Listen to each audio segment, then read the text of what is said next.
तो students, BSc part 1 में हमने फर्स्ट ईयर की क्लास में बात करी थी, पिछली क्लास में एल्केन्स के बारे में, एल्केन्स की ऑक्सीकरण अभिक्रियाएं। आज हम पढ़ेंगे इनकी प्रतिस्थापन अभिक्रियाएं, सब्स्टिट्यूशंस रिएक्शंस।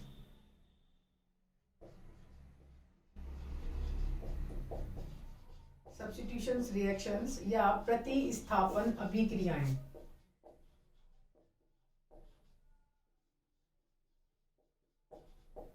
प्रतिस्थापन अभिक्रियाओं में हम जानते हैं प्रतिस्थापन अभिक्रियाएं कौन कौन सी होती हैं, हैलोजनीकरण, सल्फोनीकरण, नाइट्रीकरण इत्यादि। तो अब सबसे पहले हम पढ़ेंगे हैलोजनीकरण।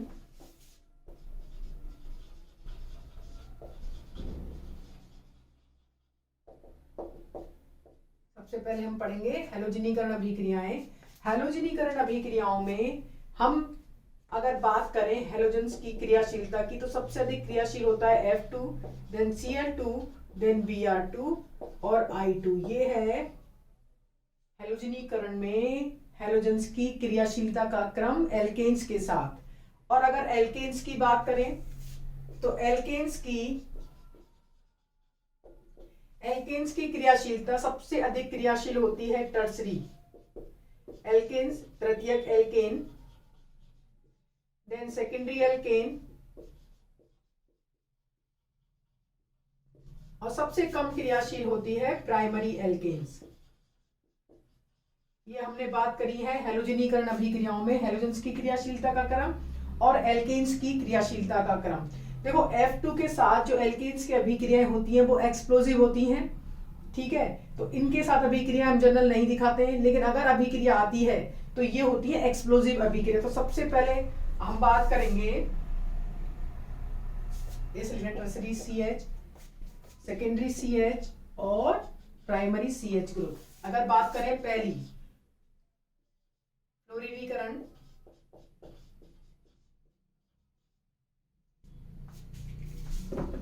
फ्लोरीनेशन,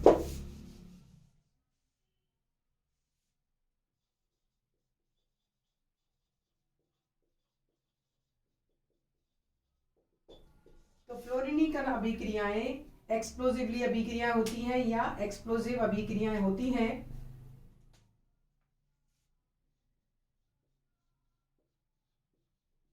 एक्सप्लोजिव विध्वंसकारी अभिक्रियाएं होती हैं, एक्सप्लोजिव अभिक्रियाएं होती हैं। डायरेक्ट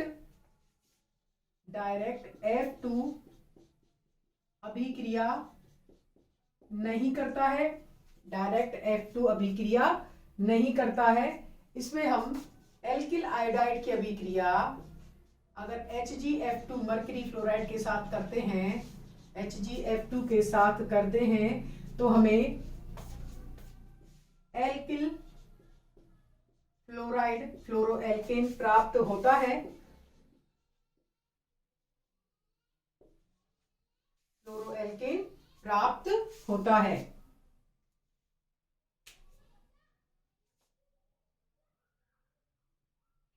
लेकिन इनमें अगर अभिक्रिया करानी है तो टेम्परेचर बहुत हाई लेना पड़ता है, और अगर कोई ऑर्गेनिक पेरोक्साइड लिया है तो उसमें टेम्परेचर हमें कम रखना पड़ता है, ठीक है। 300 डिग्री टेम्परेचर तुम लिख सकते हो। दूसरी अभिक्रिया है क्लोरीनीकरण, जो कि इंपॉर्टेंट अभिक्रिया है। क्लोरीनेशन हिंदी में बोलते हैं इसको, क्लोरीनीकरण अभिक्रिया। तो क्लोरीनीकरण अभिक्रिया सनलाइट की उपस्थिति में होती है। इसमें स्टेप बाय स्टेप हमने जैसे बात करी CH4 की, तो CH4 की अभिक्रिया Cl2 के साथ कराएंगे तो क्या बनेगा, CH3Cl माइनस ऑफ HCl। वापिस से इसकी Cl2 से अभिक्रिया कराएंगे तो इसको बनेगा CH2 Cl2 CH2 Cl2, then CHCl3 CH2Cl2। वापिस से क्लोरीन का एक मोल अभिक्रिया करेगा CHCl3, then carbon tetrachloride chloroform, और लास्ट में प्राप्त होता है carbon tetrachloride. Monochloro derivative alkane से प्राप्त होते हैं।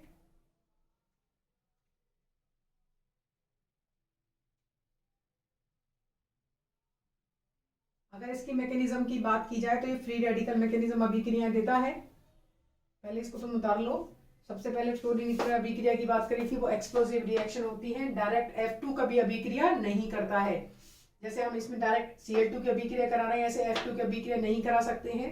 CH2I एल्किल हाइड्राइड की अभिक्रिया मरकरी फ्लोराइड के साथ उच्च ताप पर कराने पर हमें फ्लोरोएल्केन प्राप्त होता है और साथ में मरकरी हाइड्राइड बनता है।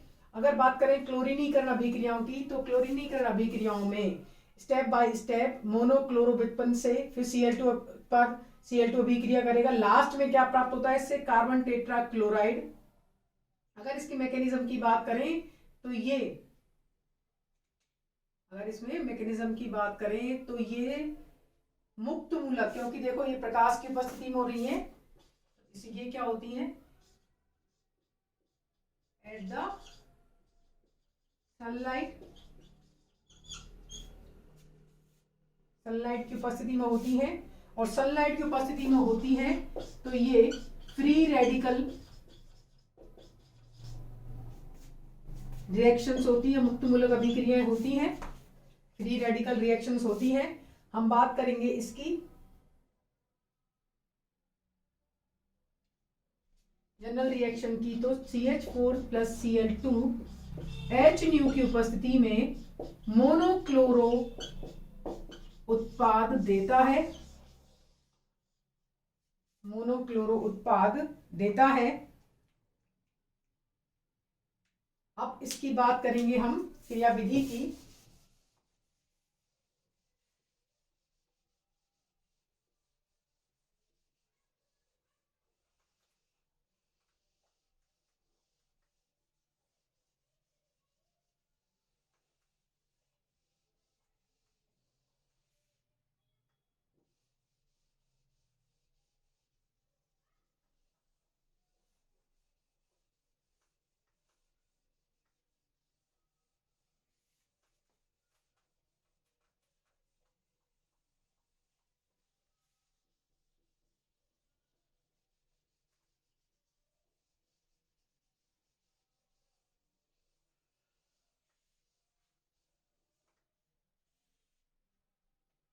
हम बात कर रहे हैं CH4 plus Cl2 HNu CH3Cl plus HCl। तो देखो ये प्रकाश की उपस्थिति में अभिक्रियाएं हो रही हैं, इसीलिए ये प्रकाश की उपस्थिति में हो रही हैं, इसीलिए ये मुक्त मूलक फ्री रेडिकल मैकेनिज्म इसमें होता है। फ्री रेडिकल मैकेनिज्म क्रियाविधि से ये होती है। तो फ्री रेडिकल जो मैकेनिज्म होता है ये 3 स्टेप में संपन्न होता है, ये 3 स्टेप में संपन्न होती हैं मुक्त मूलक अभिक्रियाएं। हम पढ़ चुके हैं हमारी यूनिट फर्स्ट में, मुक्त मूलक जो अभिक्रियाएं हैं वो 3 पदों में संपन्न होती हैं, श्रृंखला प्रारंभन पद, श्रृंखला संचरण पद और लास्ट होता है श्रृंखला समापन पद। ये हम यूनिट फर्स्ट में ऑलरेडी पढ़ चुके हैं। चेन इनिशिएशन स्टेप,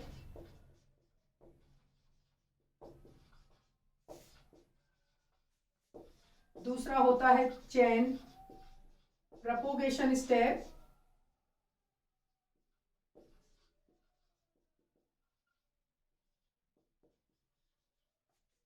तीसरा होता है चेन टर्मिनेशन स्टेप, श्रृंखला समापन पद। सबसे पहले हम बात करेंगे चेन इनिशिएशन स्टेप की।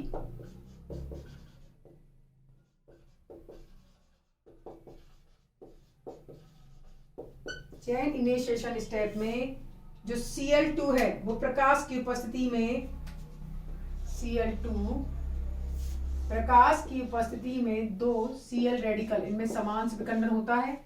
इसको अपन ऐसे लिख दें Cl Cl। इसमें क्या होता है, ये अपना इलेक्ट्रॉन लेके अलग और ये अपना इलेक्ट्रॉन लेके अलग, तो इसमें समान विकर्णन होता है तथा ये क्या बनाते हैं, Cl रेडिकल। दूसरा स्टेप है श्रृंखला संचरण पद, chain propagation step. Chain propagation step में ये Cl रेडिकल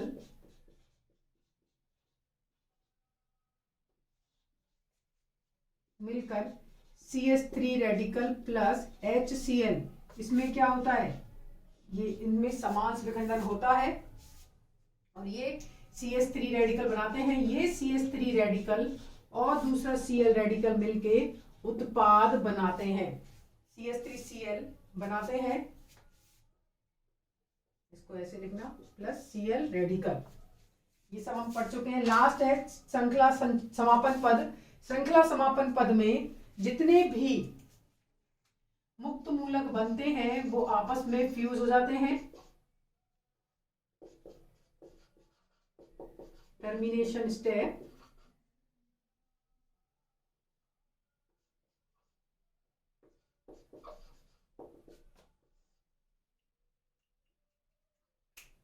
इसमें जो Cl रेडिकल बने हैं वो Cl radical plus Cl radical मिलके Cl2 बनाते हैं।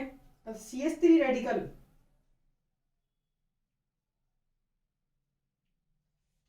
CH3 radical plus CH3 radical मिलके या तो उच्चतर एल्केन्स बनाते हैं, ये तो होती है समानुपाती अभिक्रियाएं,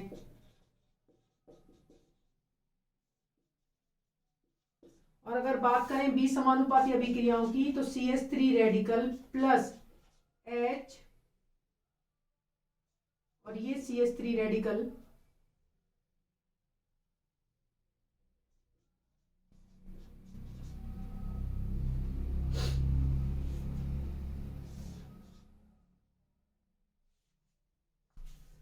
हम एथेन में बात करते हैं, बी समानुपाती, इसमें रहता हूं, ये मिलकर उच्चतर एल्केन एथेन बनाते हैं। ये हमने बात करी है हैलोजनीकरण में क्लोरीनीकरण अभिक्रिया की।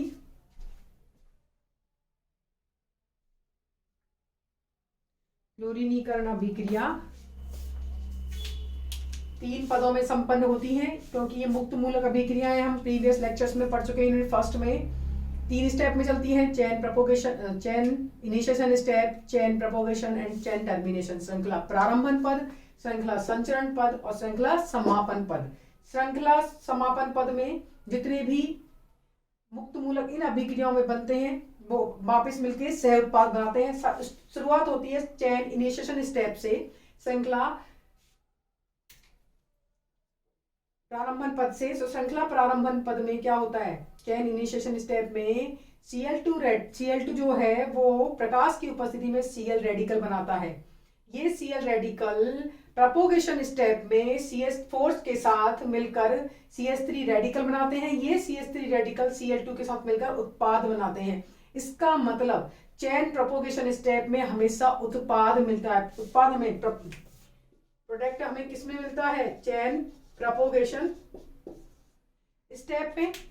लास्ट है चेन टर्मिनेशन स्टेप, श्रृंखला समापन पद। श्रृंखला समापन पद में जितने भी रेडिकल, जैसे Cl रेडिकल यहाँ है, वो Cl रेडिकल मिलकर Cl2 बनाते हैं और ये CH3 रेडिकल मिलके उच्चतर एल्केन्स बनाते हैं।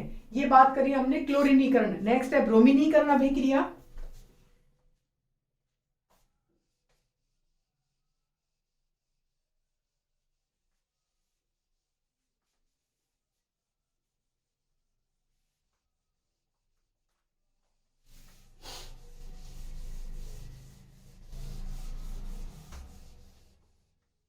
ब्रोमीनीकरण अभिक्रिया, आयोडीनीकरण अभिक्रियाएं। ब्रोमीनीकरण अभिक्रिया सेम चलती है जैसे क्लोरीनीकरण है।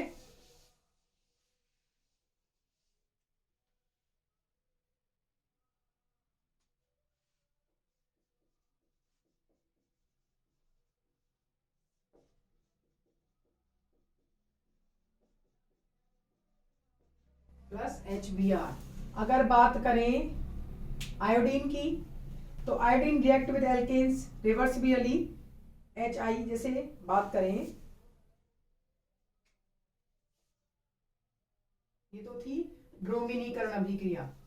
अब हम बात करेंगे आयोडीनेशन।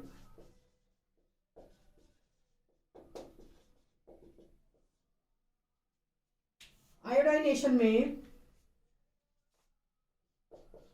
CH4 प्लस I2 जो बनता है CH3I प्लस HI। ये HI वापिस से अभिक्रिया करता है HiO3 से। किससे अभिक्रिया करता है? HiO3 से, और वापिस से आयोडीन बनाता है।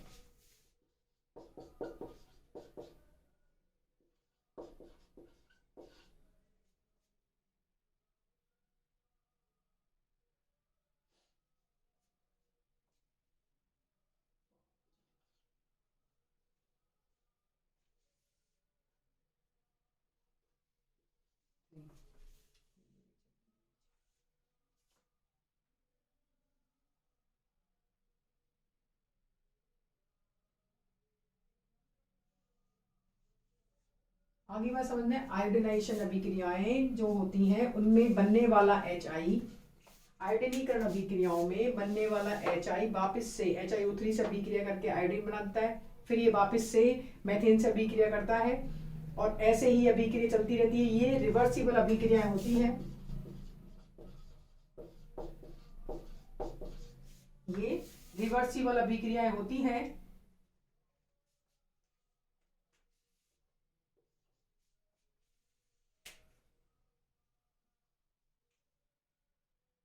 ये हमने बात करी है हेलोजिनेशन, हेलोजिनीकरण। दूसरी है नाइट्रीकरण।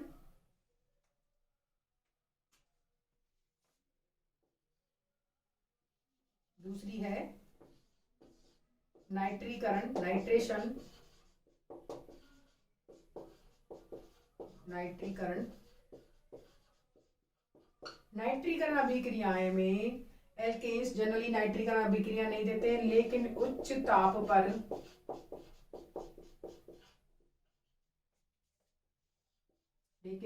ताप पर ये नाइट्रोएल्केन्स बनाते हैं। उच्च ताप पर ये अभिक्रियाएं करके नाइट्रोएल्केन्स बनाते हैं।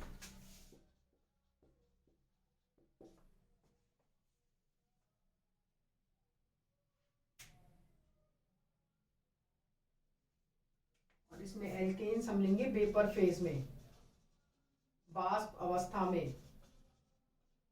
इसमें तुम लिख सकते हो एल्केन्स जनरली नाइट्रीकरण अभिक्रिया नहीं देते हैं, लेकिन ये वेपर फेज में तथा उच्च ताप पर HNO3 के साथ अभिक्रिया करके क्या बनाते हैं? नाइट्रो एल्केन्स बनाते हैं।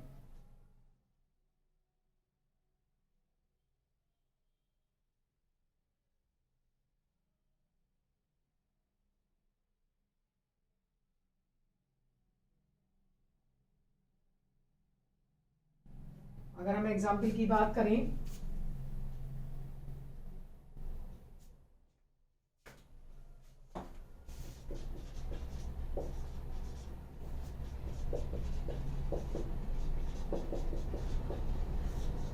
तो ये उत्पादों का मिश्रण बनाते हैं।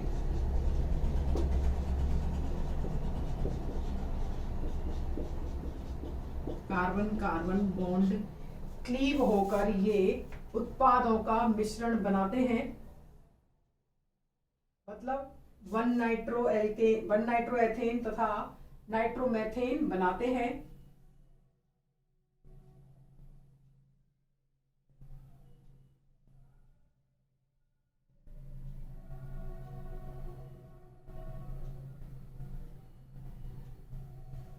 अगर ऐसे ही सेम बात करें, क्वेश्चन दें तुम्हें, क्वेश्चन है प्रोपेन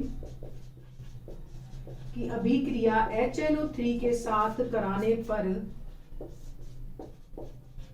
हमें क्या प्राप्त होता है? ये क्वेश्चन है। देखो हमने बोला है HNO3 के साथ अभिक्रिया से कार्बन कार्बन बॉन्ड क्लीव होता है।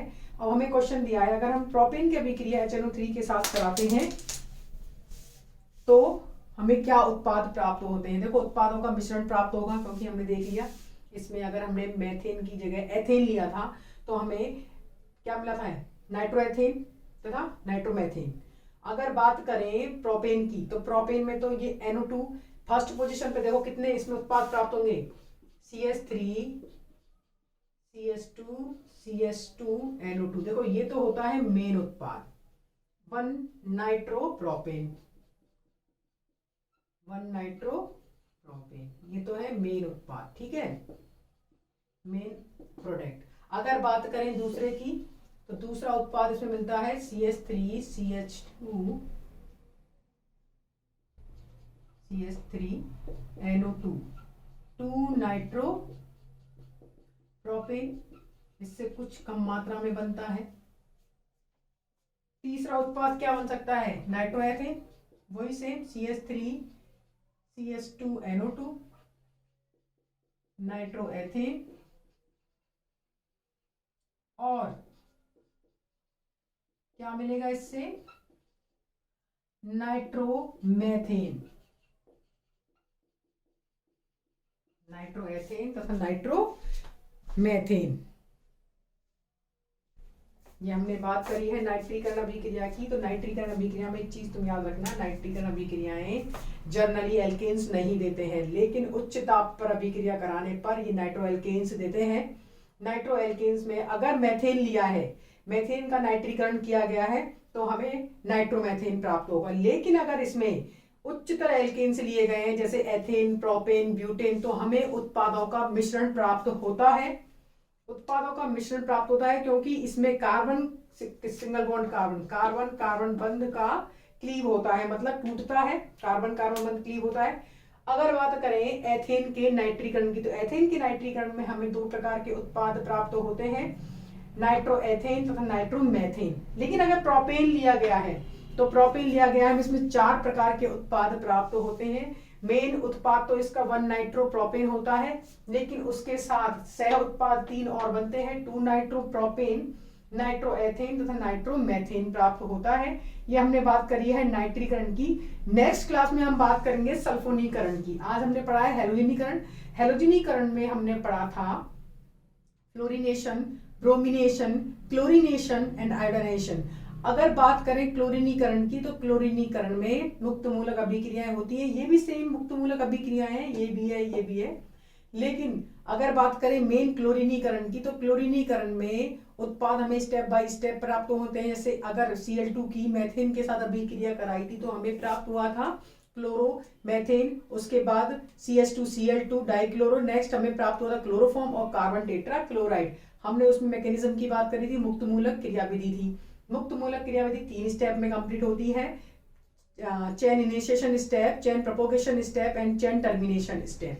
प्रोपोगेशन स्टेप में हमें प्रोडक्ट मिलता है।